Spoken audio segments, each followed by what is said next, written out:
আসসালামু আলাইকুম।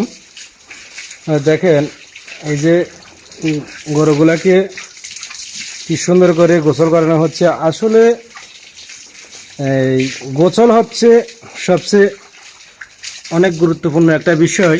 যদি আপনি আপনার গরুকে এভাবে গোসল না করান, ময়লা আবর্জনা লেগে থাকে, তাহলে গরুর বিভিন্ন ধরনের রোগ বলা হইতে পারে। তো দেখেন এখন গরুগুলাকে গোসল করানো হচ্ছে, একটি একটি করে সব কয়টা গরুকে গোসল করানো হবে। এখন এটাকে করা প্রায় শেষের দিকে, এটাকেও করানো হবে। তো দেখেন দর্শক, এভাবে আপনি পাইপের মাধ্যমে এবং ব্রাশ দিয়ে ঢলে ঘষে সুন্দরভাবে আপনি মেজে ঘষে গোসলটা করাইতে হবে। খেয়াল রাখতে হবে আপনার গরুর গায়ের ভিতরে, শরীরের ভিতরে যেন কোনো ময়লা না থাকে, সেদিকে অবশ্যই খেয়াল করতে হবে।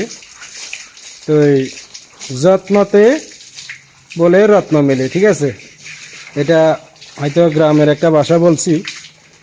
তো আপনারা অবশ্যই আপনাদের যে গৃহবাদী পশু আপনারা যারা লালন পালন করেন, তারা অবশ্যই জানেন যে গোসল গরুর জন্য অনেকটা বড় একটা বিষয়। গোসল করাইতে হবে, গোসল না করাইলে আপনার গরু সুন্দর থাকবে না। যাই খাবেন না কেন, গরুকে গোসল হচ্ছে মেন। গোসল না করলে গরুর শরীর অশান্তি থাকে, বিভিন্ন রকমের সমস্যা।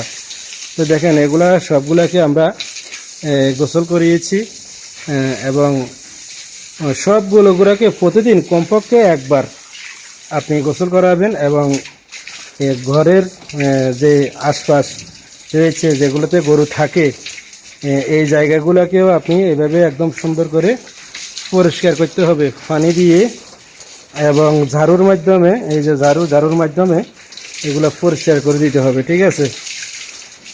তো এই হচ্ছে মূল বিষয়। আপনারা অবশ্য যারা আমার ভিডিও দেখেন প্রতি মুহূর্তে, আপনারা একটা কাজ করেন কি, ভিডিও দেখেন কিন্তু লাইক কমেন্ট করেন না। অবশ্যই লাইক করবেন, কমেন্ট করবেন। তাতে হবে কি, পরবর্তী নেক্সট ভিডিওগুলো আপনারা পাবেন। কিন্তু যদি আপনি লাইক না করেন, তাহলে কিন্তু আপনি ভিডিওটা সবসময় আপনার কাছে যাবে না। যার কারণে বলছি, অনেক আমার ভাইরা আপুরা বলে, মনে করে যে লাইক করলে নাকি এখান থেকে আমরা অনেক কিছু পেয়ে যাই, মানে টাকা ইনকাম হয়ে যায়। আসলে জিনিসটা সেরকম নয়। আপনারা লাইক করবেন, অন্ততপক্ষে একটা লাইক করবেন, একটা কমেন্ট করবেন, তাহলে আমি বুঝতে পারবো যে আপনি কোন জায়গা থেকে আমার ভিডিওটা দেখছেন। তো আমরা এভাবে গবাদি পশুগুলো এভাবে পালতেছি সবসময়। দেখেন এটি ফার্ম, এই ফার্মের পাশে রয়েছে আমরা যে নেপিয়ার ঘাসগুলো করা হয়েছে, এগুলো নেপিয়ার জারা 1 আমরা করছি। তো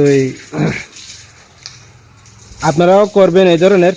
আমরা কোরবানি গরুগুলো, সব গরুগুলো বিক্রি করে দিয়ে এখন আবার নতুন করে আমরা এখানে গরু তুলছি। মোটামুটি প্রায় 11-12টা গরু এখানে তোলা হয়েছে। তো এগুলা মোটা তাজা করার পরে এগুলো যখন বাজারে বিক্রি হয়ে যাবে, আমরা আবার গরু তুলব। তো সবাই সঙ্গে থাকবেন আর সকলে ভিডিওটা চেষ্টা করবেন শেয়ার করে দেওয়ার জন্য, অন্যকে দেখার সুযোগ করে দিবেন। ধন্যবাদ সকলকে। আসসালামু আলাইকুম রহমতুল্লাহ।